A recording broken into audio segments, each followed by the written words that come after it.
भगवते वासुदेवाय। ॐ नमो भगवते वासुदेवाय। ॐ नमो भगवते वासुदेवाय। ॐ अज्ञानतिमिरन्धस्य ज्ञानाञ्जनशलाकया चक्षुरुन्मिलितं येन तस्मै श्रीगुरवे नमः। श्रीचैतन्यमनोभीष्टं स्थापितं येन भूतले स्वयं रूपकदा मायं ददाति स्वपदान्तिकम्। वन्देऽहं श्रीगुरु श्रीयुतपदकमलं श्रीगुरुन् वैष्णवंश्च श्रीरूपं साग्रजातं सागुणरघुनाथं वितं तं सजीवं साद्वैतं सावधूतं परिजनसहितं कृष्णचैतन्यदेवं श्रीराधाकृष्णपादान् सहगुणललिता श्रीविशाखावितंश्च हे कृष्णकरुणा सिन्धु दीनबन्धु जगत्पते गोपेश गोपिकान्त राधाकान्त नमस्तुते तप्तकाञ्चन गौरङ्गे राधे वृन्दवनेश्वरि वृषभानुसुते देवी प्रणमामि हरिप्रिय वाञ्छकल्पतरुभ्यश्च कृपा सिन्धुभ्यैव च पतितनां पावनेभ्यो वैष्णवेभ्यो नमो नमः। जय श्री कृष्ण चैतन्य प्रभु नित्यानंद श्री अद्वैत गदाधार श्रीवासादि गौरभक्तवृंद। हरे कृष्ण कृष्ण कृष्ण हरे हरे, हरे राम राम राम हरे हरे। मुखं करोति वाचालं पङ्गुं लङ्घयते गिरिं यत्कृपातमहं वन्दे श्रीगुरुदीनतारिणं परमानन्दं माधवम्। नमः ॐ विष्णुपदाय कृष्णकृष्णाय भूतले श्रीमद्भक्तिवेदान्तस्वामिते नामिने नमस्ते सरस्वतीदेवे गौरवाणी प्रचारिणे निर्विशेष शून्यवादी पाश्चात्यदेशतारिणे। Hare Krishna, thank you so much for joining. Rup Raghunath, we are beginning with the summation of the 12th chapter. Yes, Prabhuji. For Okay, the first 30 minutes and followed by a Q&A from devotees. okay. So let me share my presentation.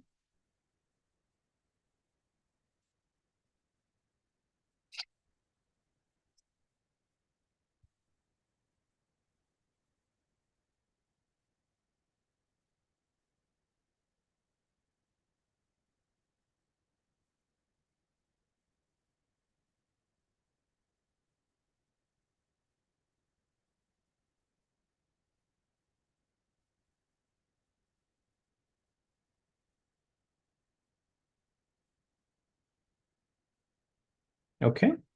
So today we are doing chapter 10, devotional service. This is actually the shortest chapter in Bhagavad Gita with 20 verses. Chapter 15 also has 20 verses. So these two are the shortest chapters, but 12 is special to devotees because it, as the title indicates, it gives us a clear understanding of the relative position of devotional service, because Krishna is presenting so many options, and in this chapter he brings it all together. So it's a chapter that gives a lot of inspiration for practicing devotees.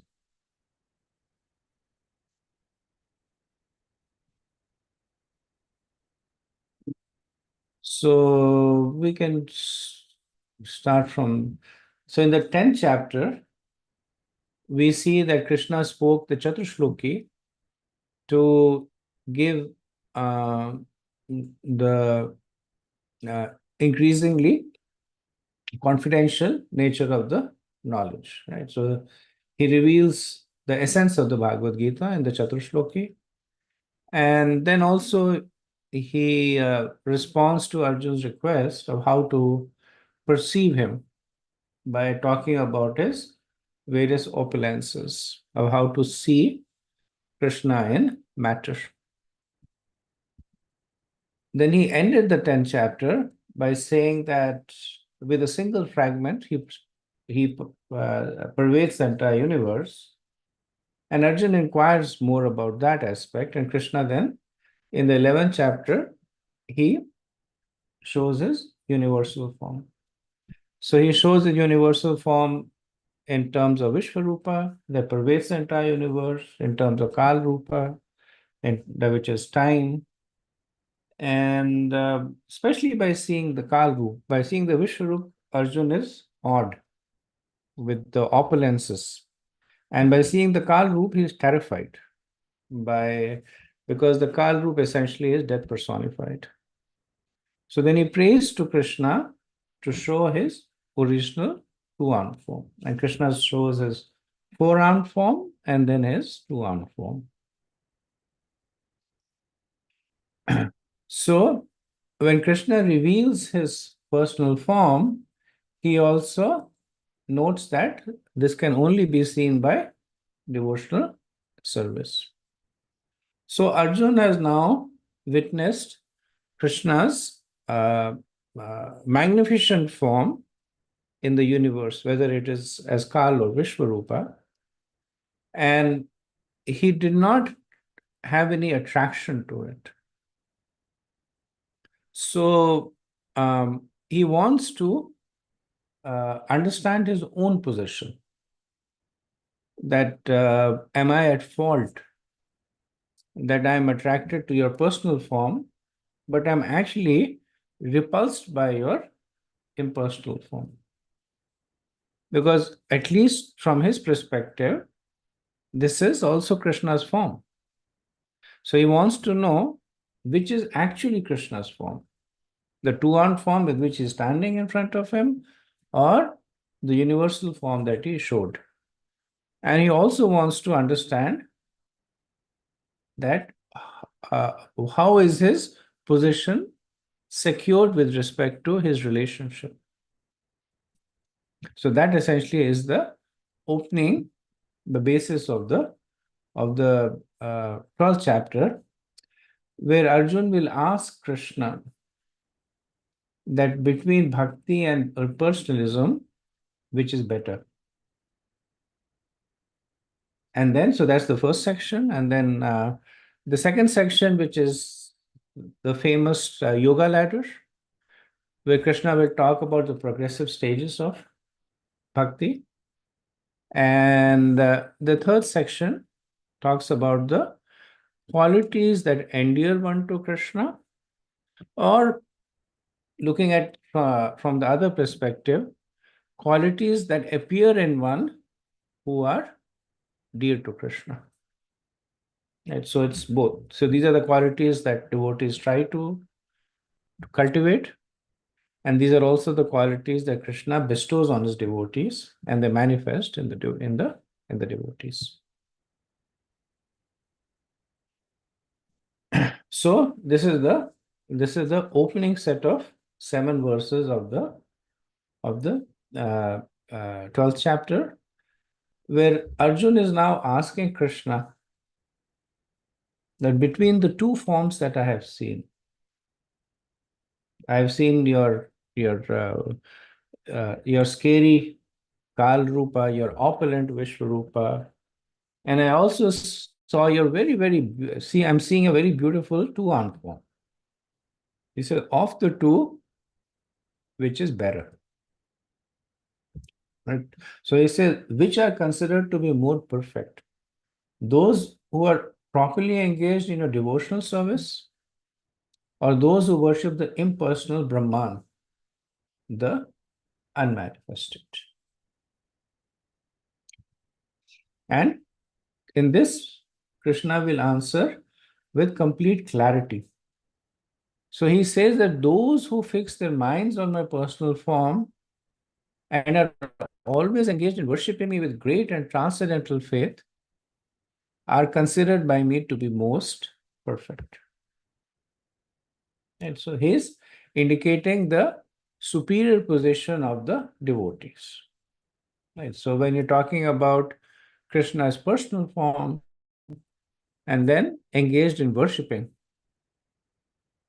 so you're talking about the mood of a devotee.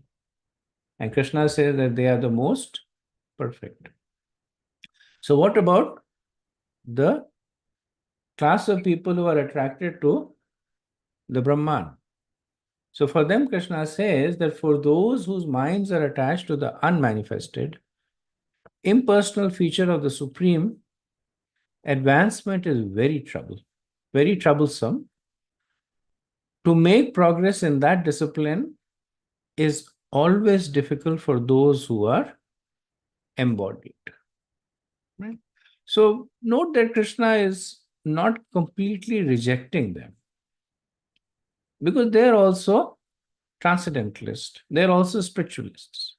So these are not the Mayavadis, right? So these are not those who consider the impersonal form of Krishna to be his only form.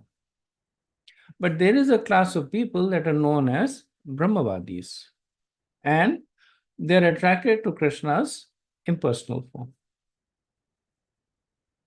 So just because of their whatever, their propensity, their nature, some past conditioning, they may recognize the fact that Krishna's impersonal form rests on his personal form.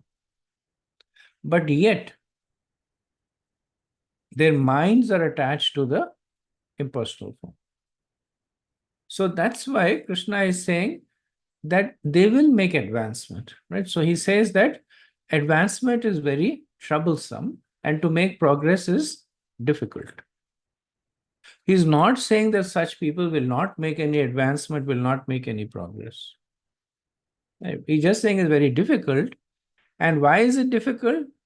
So that's the last line. It's difficult for those who are embodied. And in the lecture, we discussed a little bit that this word embodied is significant because it carries within it the reason why the impersonalists have difficulty. Because the soul by nature is active, it is always looking for engagement. It is Sat Chit and Anand. So it is pleasure seeking. For one who is embodied, this active nature of the soul is directed to material nature, which will be the focus of our study in the 13th chapter. But because they're embodied, their senses are very strongly attracted and engaged to the material conception. In order to make progress in the impersonal path, the bare minimum requirement is that the senses have to be quiesced, that the senses have to be made inactive. Because the senses are what are binding the jiva to the material world, to the material conception. So, on their own strength, by their willpower, by long practice, by repeatedly trying and failing and trying again, after many lives, a few of such people are able to achieve this level of sense control where they are able to withdraw it from the material conception and direct it to the impersonal conception.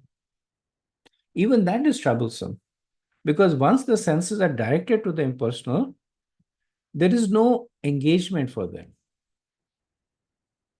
So when a person looks at the sky, then there is nothing for the person to really see. It's just the sky. And by the nature of the senses, they like variety, they like change. That's uh, the fuel to the enjoyment. So both things are very difficult. Detaching from the material conception and fixing the mind on the impersonal conception. So which is why Krishna says that for them it is progress in that discipline is always difficult. So if you look at the embodied souls that Krishna is speaking about, they are in two categories. They are the materialists which Krishna is not even speaking about now. Within the materialists, there are the vikarmis who are sinful, who go against the scriptural injunctions, and there are the karmis who are pious. They follow the scriptural injunctions, but they have strong material desires. So they follow it with a desire to enjoy. And then there is the spiritualists or the transcendentalists that come in two categories. They are the impersonalists or the Brahmavadis, and then there is the personalists that are the devotees. So in the previous slide, Krishna was comparing the impersonalists with the personalists. Those who are attached to the impersonal or the Brahman versus those who are attached to Krishna's personal form. So from chapter 2 to 6, through the process of karma, Gyan and Asthan, Krishna is helping us to understand our own identity, Atma Gyan. That we are not the body, but we are the soul. Then in 7 to 12, Krishna is talking about himself. Right? So he talked about Yoga Mishra Bhakti in the 8th chapter, Yoga Mishra, Jnana Mishra, in the 7th chapter, 9th chapter, and then progressive stages of Bhakti until he ends with Shuddha Bhakti in the 12th chapter. And then in the last 6 chapters, Krishna will talk about the nature of the impediments for an aspiring spiritualist. Because by the end of 12th chapter, Prabhupada says the Bhagavad Gita is over. Krishna has spoken about everything. He has explained the different paths. He has given the hierarchy also. Done. But then the question comes that if I have to embrace this path of bhakti, what are the impediments? Why isn't everybody following this path of bhakti, understanding its superior nature? And then Krishna says, let me tell you about it. And that is the prakriti or the material nature. How the material nature with its different levels of impact is constantly holding back the jiva. And what are the ways to overcome it? Right. So the 12th chapter is, like I said, it is, one can almost think about it as the conclusion of the teachings of the Bhagavad Gita in terms of what needs to be done. And the last 6 chapters talk about what you need to be careful. Why are we not able to do even understanding what needs to be done?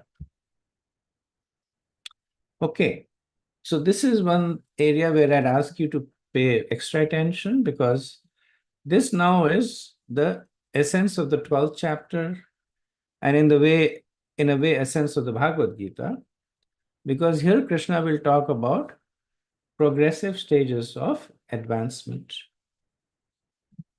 So he begins with the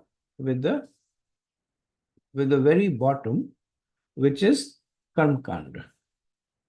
So if you remember the earlier slide I had, that there is the materialist and the spiritualists. Amongst the materialists, there is the impious and the pious.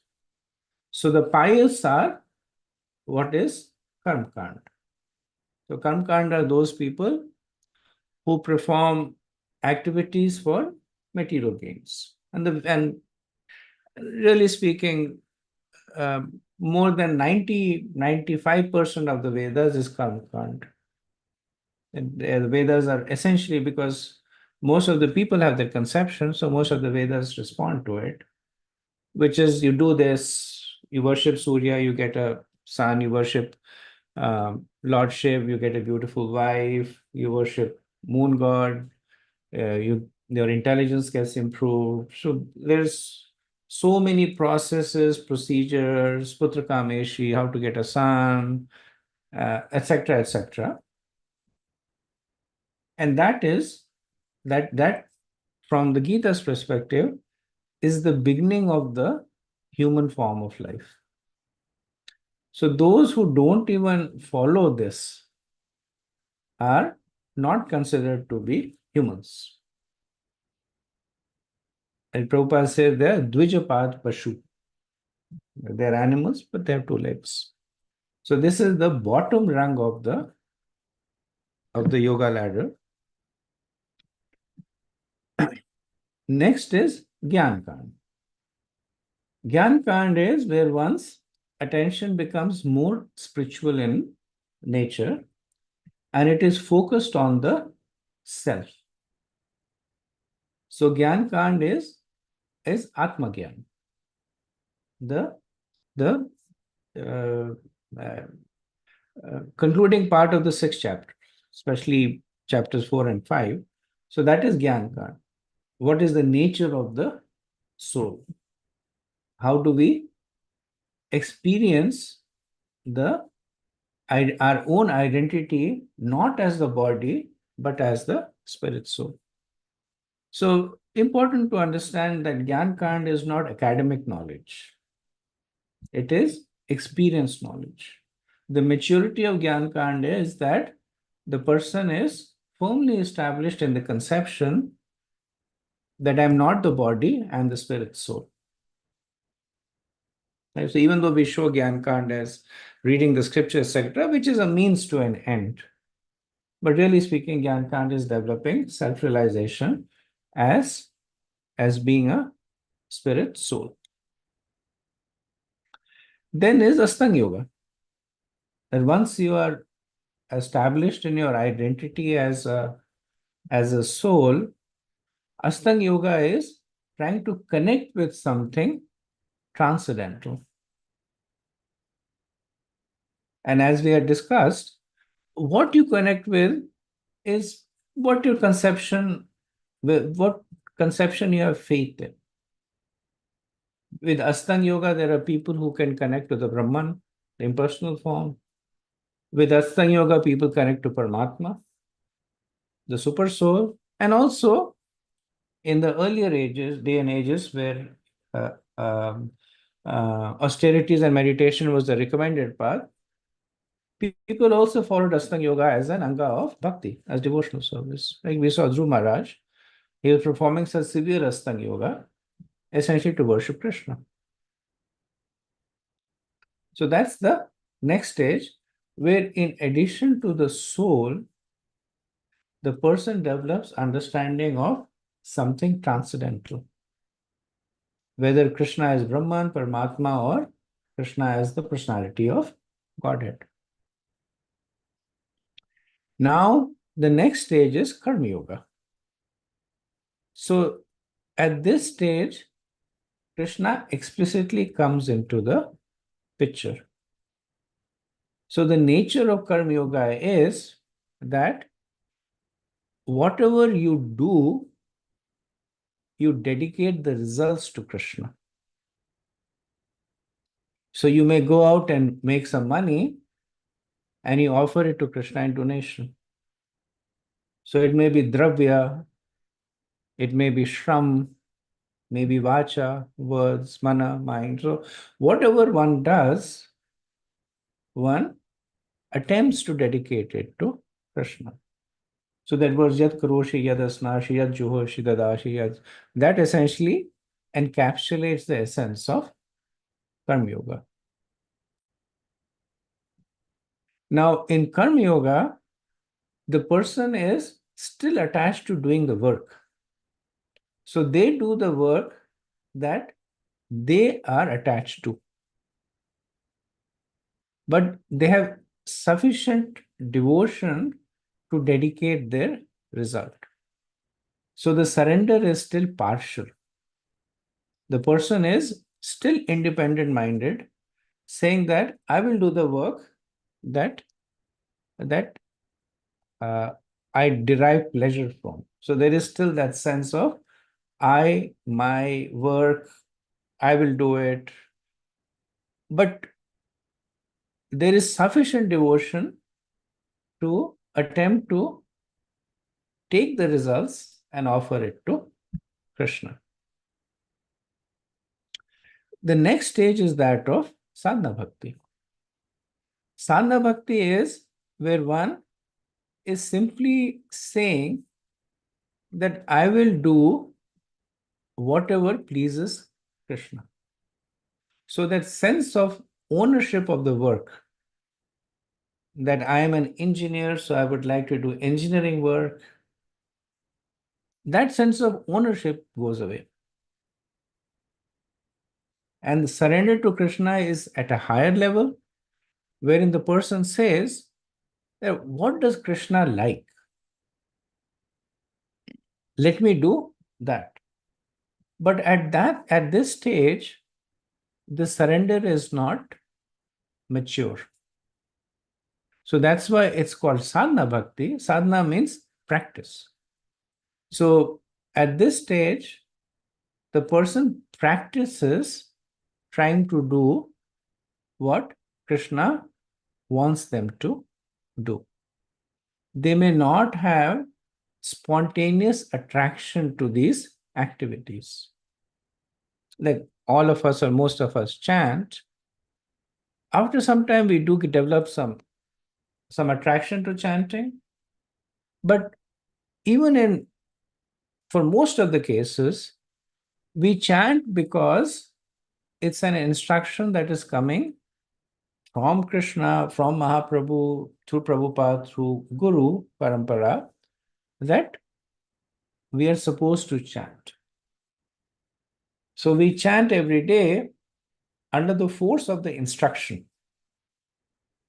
But chanting is something that is dear to Krishna.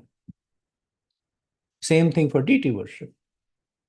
That we do deity worship because it is one of the things that pleases Krishna, worshipping in Archavigraha form. But we do it by rules and regulations because we do not have that spontaneous attraction to either the deities or worshipping the deities. So that's why it's called sadhana. Sadhana means practicing bhakti. It's also called sadhana Vaidhi bhakti. So Vaidhi means vidhi, as per rules and regulations, which means practicing as per rules and regulations. And then in the final stage is Shuddha Bhakti, where one spontaneously does what pleases Krishna. So there is no need to submit to external rules and regulations. Now, persons at that stage may still submit to it. They may still chant. In fact, they will chant. But the impetus is different. They chant because they actually derive immense pleasure from chanting. At the sadhana stage, the people chant because they have been instructed to do so. Right? So externally it may look the same, but the internal conception is different.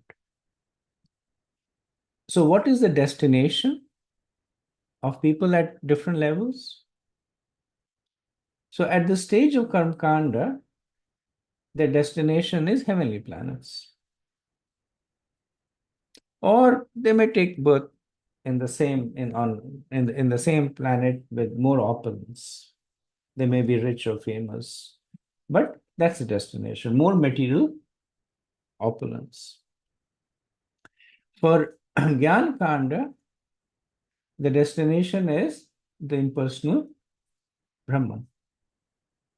Because they have the knowledge of the soul, but they lack the knowledge of the destination, so they consider it to be impersonal. In Astang, the destination is Paramatma. Now, I did say in Astang you can go depending on where your conception is, but in the Bhagavad Gita and Jain, it is said people who follow Astang Yoga, they worship Krishna in the heart, which is Krishna as the super soul, which is Paramatma. And in the other three, Karma Yoga, Sadhana Bhakti, and Shuddha Bhakti, the destination is Krishna. Because they're essentially all bhakti, but with different levels of maturity. In Karma Yoga, the person is attached to working, but sufficiently attached to Krishna to give up the results of the work. And Sadhana Yoga Bhakti, they're even more attached that they give up the work, not only the fruits of the work, but also the work. But they do it more under rules and regulations, under instructions. And Shuddha Bhakti, it is done naturally and spontaneously. So eventually, people from Karma Yoga will mature to Sadhana Bhakti, and Sadhana Bhakti will mature to Shuddha Bhakti. So that's why they are considered to be the same. Prabhupada gave the example of a mango. It may be a green mango, it may be a yellow mango, or it may be a ripe mango, but they're all mangoes. So these are all stages of bhakti. But the first three stages, they're distinct and they have different destinations. So verses 8 to 12, they are the description of the yoga ladder. And we'll go from, so Krishna also goes from top to down. So we'll go follow that.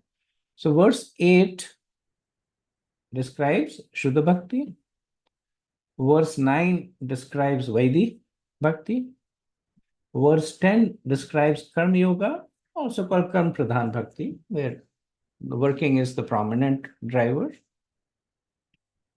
Then verse 12, so here Krishna kind of, the sequence gets a little bit switched.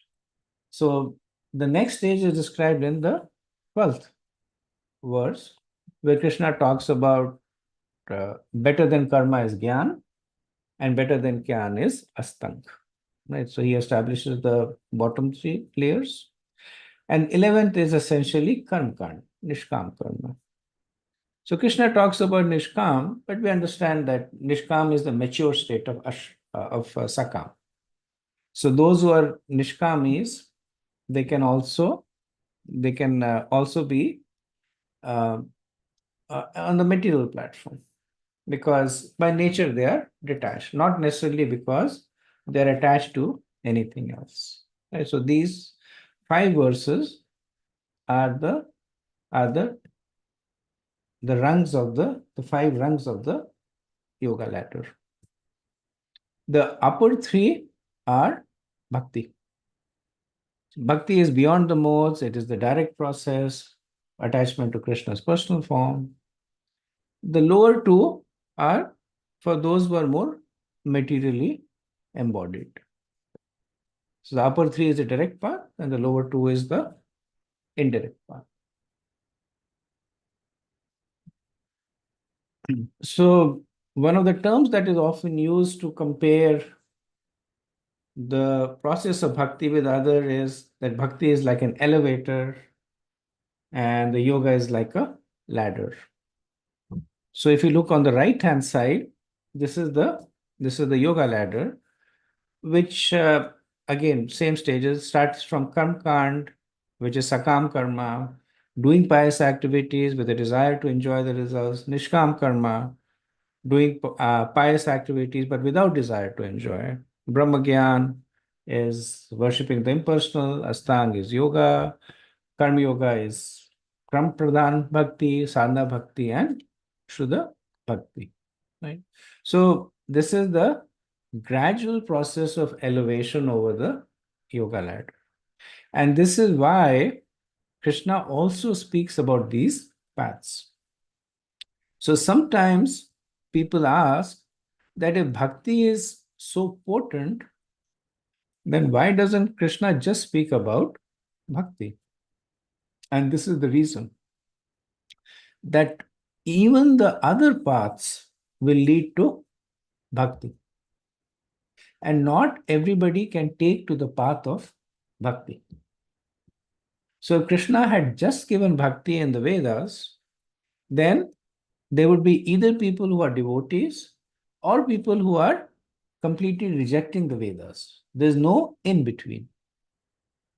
But Krishna wants to cast a wide net to attract everyone. So he says, okay, if you're not interested in bhakti, here's something by which you can enjoy materially. That's the karma kand. And if you make enough progress, then you can actually enjoy first by being unattached from the fruits, nishkam. So as they make progress, they will ultimately also reach the stage of bhakti. And because this is a gradual process, it takes a long time. And there is also what we can call many exits. So people who are following karma kand and nishkam karma, they may get attracted to the pleasures of the heavenly planets and go over there. People who are following Brahma Gyan, they may get attracted to the impersonal Brahman and go there. People who are practicing Astang Yoga, they may get attracted to mystic siddhis and go over there. Or they may get attracted to the Paramatma. So while this gradations of progress is given, but this is an highway with a lot of exits on it, with many attractive signs that take this exit to enjoy heavenly planets, take this exits to have mystic siddhis. And as you're driving down, you might get attracted by one of the exits and take it, and then your progress stops after that.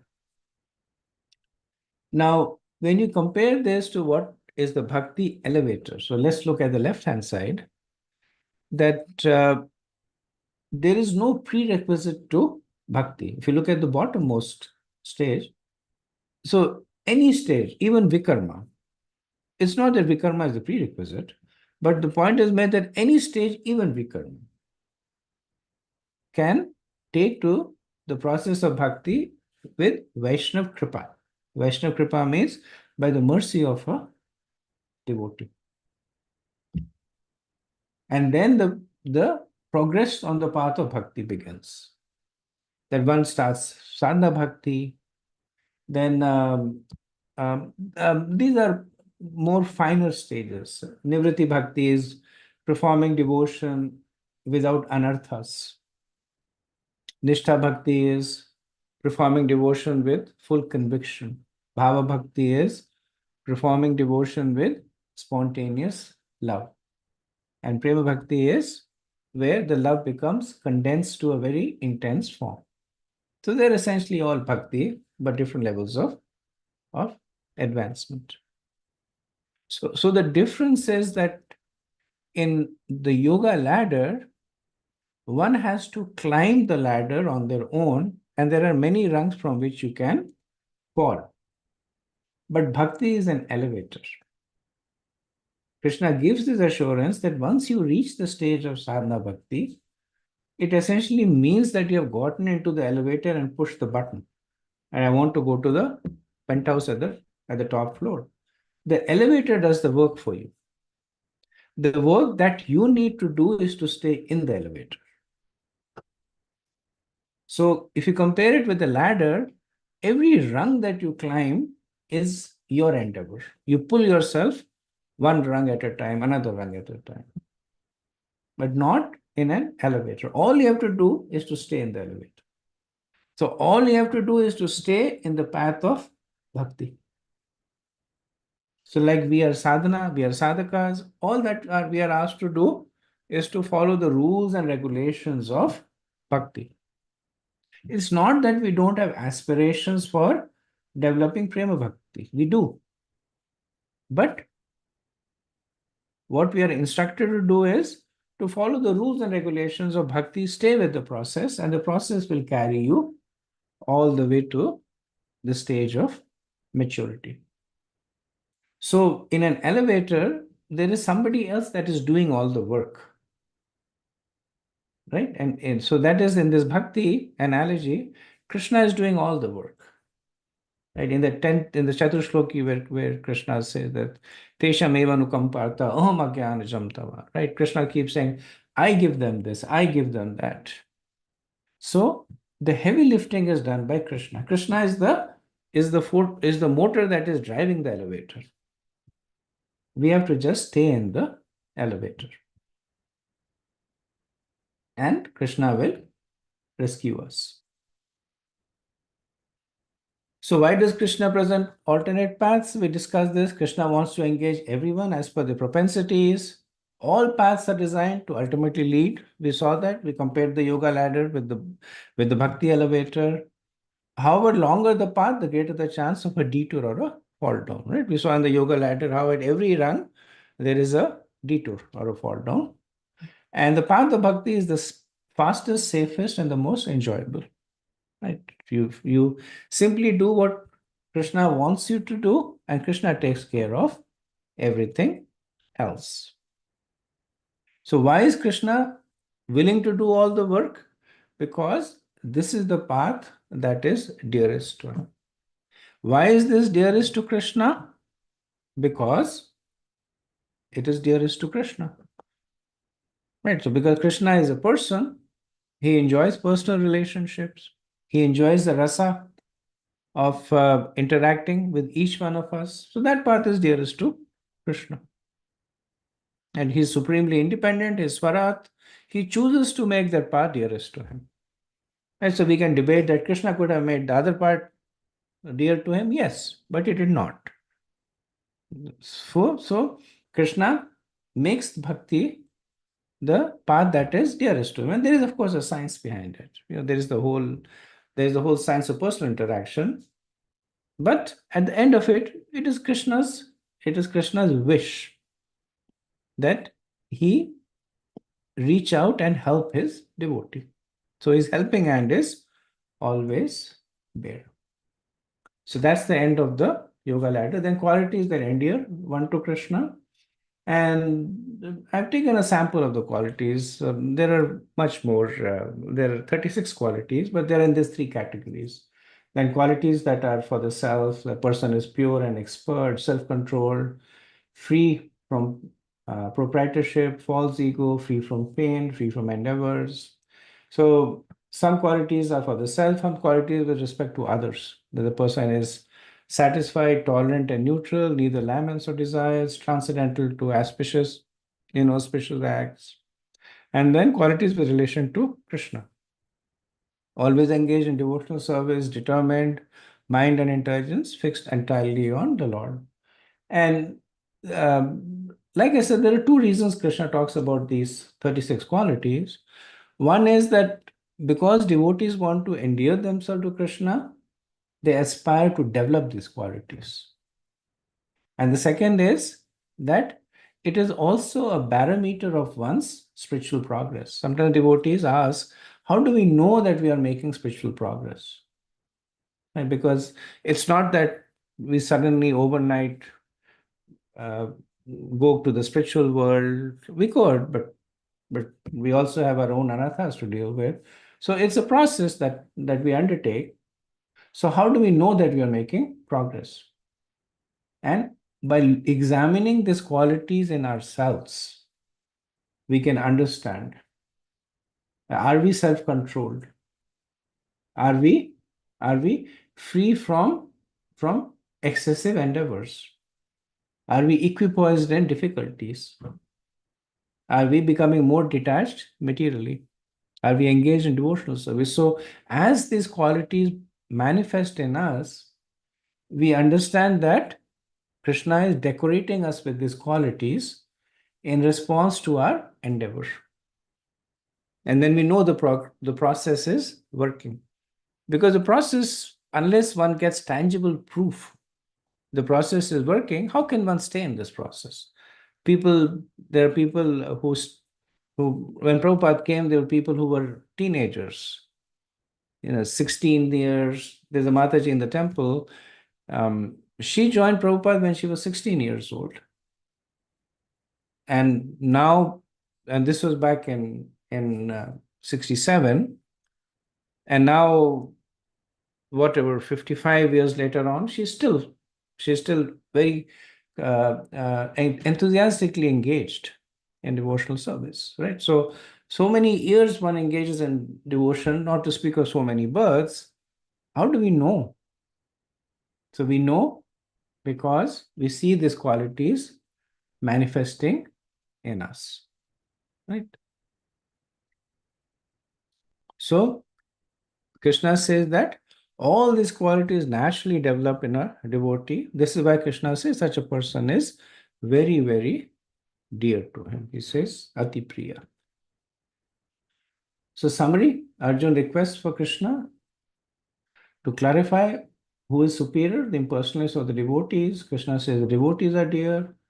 Those on the path of impersonalists, that's long, difficult, and uncertain. Krishna talks about the yoga ladder. Then the rungs of the yoga ladder, Shuddha Bhakti, Sadhana Bhakti, Karma Yoga, Astanga Yoga, Brahma Gyan, and Nishkam Karma. He talks about the qualities that are dear to him, and the qualities of devotion is most dear to him. Okay. So with this, we will end our discussion or at least presentation and see if we have any discussion.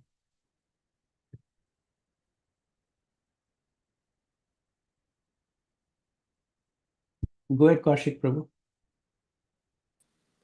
Haresha Prabhu, thank you for the wonderful class. I was just curious about the choice of words for 12.8. So, Nivasishyashiti Mayeva is translated as you will live in me and not with me or anything else. So, what is the meaning of you will live in me, Prabhu? So this verse is actually, and this particular phrase, it is discussed quite a bit by by both ends of by people who have different conception, right? So when the impersonalists look at this verse, they say that when Krishna is saying you live in me, he means that you will merge with me. And when the devotees read this, they say when say Krishna says you will live in me, it means that you will live in my constant meditation, in my constant service, or you will live in my planet, in my association. Right? So it's essentially a phrase that gets translated both ways, but Prabhupada and the Acharyas say that uh, if you look at the context, then if this verse was talking about Krishna saying that you will live with me in the impersonal form, then the next stage would not be sadhana bhakti. Because sadhana bhakti is specifically directed to Krishna's personal form. And so contextually, it is a difficult connection to make. So the phrases have to be looked not just from the composition, but also from the context. Thank you so much, Prabhu. Padmini Radha, please go ahead. Hare Krishna Prabhuji, thank you for the wonderful class. Dandavat Pranam, all glories to Srila Prabhupada, Guru and Gauranga. Prabhu, I was thinking when you were talking about the yoga ladder, you mentioned fall down. So, is my understanding correct where there could be fall down from an elevated stage to, at a lower stage, but in the process of the yoga ladder, could the devotee also skip rungs and get elevated to another stage? Um, I'm a little bit confused because when we talk about the base of the ladder, the person that we are trying to meditate on is not Krishna. So I think my question is arising from in that situation, would you still get mercy from Krishna if you're not trying to meditate on him? So one difference between the yoga ladder and let's say the yoga elevator is that yoga ladder is almost entirely the person's own endeavor. right? Krishna's mercy is always there to some extent, but uh, the prime moving force is the person's own endeavor. How well he is able to follow the rules and regulation of the Vedas to acquire piety, how well he can internalize the teaching of the Vedas to develop Atmagyan, knowledge of the self. So this is all the endeavor of the of the jiva. If they fall down, they fall down. Depending on every situation is different. If they fall down, they'll fall down to wherever stage they fall down. In bhakti, there is no real fall down per se. Like, so there is what is called as cessation, that one may reach a stage and because of whatever reason, they may stop making advancements. But it's not that somebody who's performing bhakti will fall down to the stage of karmkand or atmagyan, right? So that security is there because Krishna is actively supporting the person. Right? Api che sudaracha bhajate mam ananyam sadhu eva sa manvante. And Krishna makes that announcement. He's saying there's no fall down in the path of bhakti. If the practitioner gives up the practice of bhakti for whatever reason, performs offenses, does impious activities, then yes, the progress in bhakti will Stop. either slow down or stop. Okay. Right? And in the sixth canto, there is the famous case of Ajmail, right, where he fell down, but then he also resumed. He also regained his position. So then, Prabhu, as practicing devotees, do we follow the yoga ladder or we don't? We are at the top three rungs of the yoga ladder. So if you remember the yoga ladder, the top is Ananya Bhakti, which is pure devotional service. The second is Sadhana Vedi Bhakti. And the third is Karma Yoga. So as ones who are more serious about practicing, who have taken initiation, who are chanting the rounds, following the instructions of a guru, they're at the Sadhana Vedi Bhakti stage. There are some who come to the temple, they do some service, they're attracted to serving the deities or the devotees. They're at the stage of Karma Yoga. That one way or the other, they're helping the service of Krishna. And then, of course, there are personalities like Srila Prabhupada who are Shuddha Bhaktis. But we are somewhere between the second and the third rung. Thank you so much, Prabhu. Thank you, Mataji. Rupa Raghunath Prabhu? Thank you very much, Prabhuji, for the very nice class. My question is slightly different than what Padmani Radha asked, but the answer probably it answers, but I'll still ask the question. So, Prabhuji, what we have learned from you is regarding bhakti, it's the means and not the end, which is more joyful. So, every day of bhakti is a success story, and there is no end to it. That's one. And two, we also learned that if the bhakti is gradual, it is bound to stick and stay with you for a longer. A quick elevated path may result into, because we have not gone through the process probably. So I'm just trying to clarify, Prabhuji, given these two teachings, how does it fit into the ladder versus elevator example? Because elevator is supposed to be more superior, and maybe my understanding is meant for elevated souls or pure souls, given the spectrum is very large, and then when they reach that stage, they made a very rapid progress. But if we are in a very initial stage, it may take us a very long time, which makes it feel it's not an elevator journey, right? So just trying to bring some clarity to the confusion. It's a good question, Prabhu. So the progress that we make in bhakti, now as devotees, yes, enthusiasm is one of our propelling factors, utsaha, that we have that enthusiasm. We want to reached the stage of perfection yesterday, so that enthusiasm is there. But think of it in this way, that the process of bhakti is delivering to us in a single lifetime what somebody would take 1,000,000 lifetimes to make progress. Right now, as devotees, we might be thinking that I've been practicing for 5 years, 10 years. It's high time I become a pure devotee. And yes, fine, that is enthusiasm, but utsaha nishchay dhairyat, right? That patience need to be there.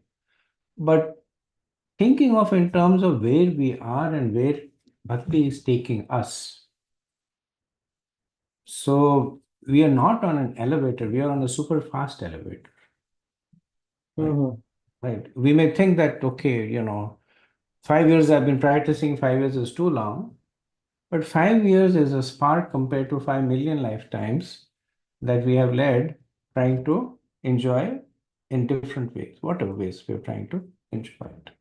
So we are not just on the elevator, we are on Mahaprabhu's elevator, which goes a little faster. Understood, Prabhuji. Thank you for a very nice example. Helpful. Okay, so if there are no more questions, next week or maybe Ruparanath Prabhu, you can talk about coming. Yes, Prabhuji. So today also marks the completion of module 2 with the chapter 12 completed. We definitely have the group presentations, which we will do in the next class. And it will be 3 topics by the 3 groups. The next week, there is no class because of the Thanksgiving, but we will meet again on 12/4, the following Wednesday. We'll start with the group presentation from the first 3 groups and then a presentation on chapter 13 and the module 3 starts for Bhagavad Gita.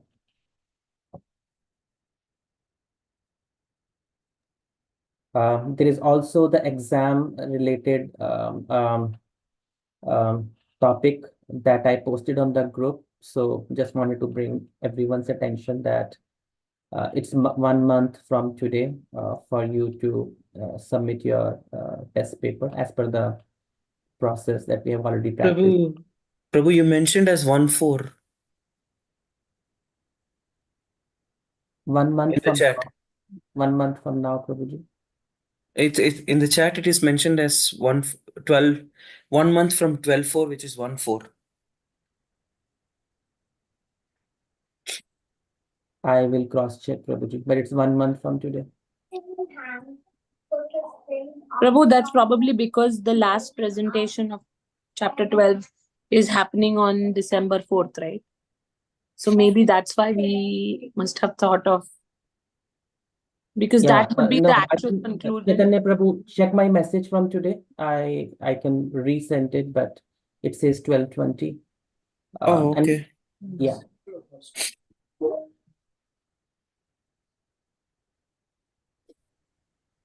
Oh, okay. Earlier message said 1/4.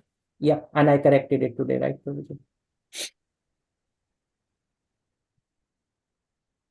Yeah, that's all, Bhayahari Prabhuji, from a announcements perspective. So we have a month from the end of the module to take the exam, right? So Yes. module ends today. So we have a month, we have a week's break, which is next week, and then a month to take the exam. So I encourage you all to hopefully you've been preparing an exam, as you know, are not terribly difficult. So I encourage you all to get it done, get it out of the way. No class next week's also give devotees time to prepare. Yeah. Next week's. Okay. Any other questions, thoughts? Yeah, Shafali, go ahead. Haribol Prabhu Dandavat Pranams. I just had a question. I don't know if it's a stupid question, but I know Krishna helps everybody who's on the path of bhakti, but does Krishna help different ways for depending on whether they're Suddha Bhaktas versus the sadhana vidhi bhaktas, and then just the doing karma yoga? Definitely. So I think one of the key verses is the 4:11, Yetamam prapadyante tam te bhajamyam, where Krishna says, as one approaches me, I reciprocate in kind. That's also applicable to devotees. That for a devotee who is more sincere, the reciprocation of Krishna is stronger. And for one who is lesser committed, the reciprocation is lesser there. Right? So at the pinnacle of one's devotion, Krishna's reciprocation is so strong that the devotees completely rely on Krishna for everything. We see that in the Brajvasis, where their only business is to have fun with Krishna, and they rely on Krishna for everything. So that's Krishna's complete reciprocation. But otherwise, even for practicing devotees, depending on their sincerity, depending on the purity of their heart, Krishna's reciprocation will be stronger or not that strong. Okay, thank you. Okay, thank you. Okay, we'll end over here. Vanchakalpatarubhyascha kripa sindhubhyev cha patitanam pavanebhyo vaishnavebhyo namo namah. Anant Koti Vaishnavind ki jai. Jai. Srila Prabhupada ki jai. Jai. Jai Gaur Premanand. Hari Hari Hare Bol. Hare Hari Krishna. Bol. Thank you, Hare Prabhuji. Hare Hare Krishna, Krishna. Prabhu. Hare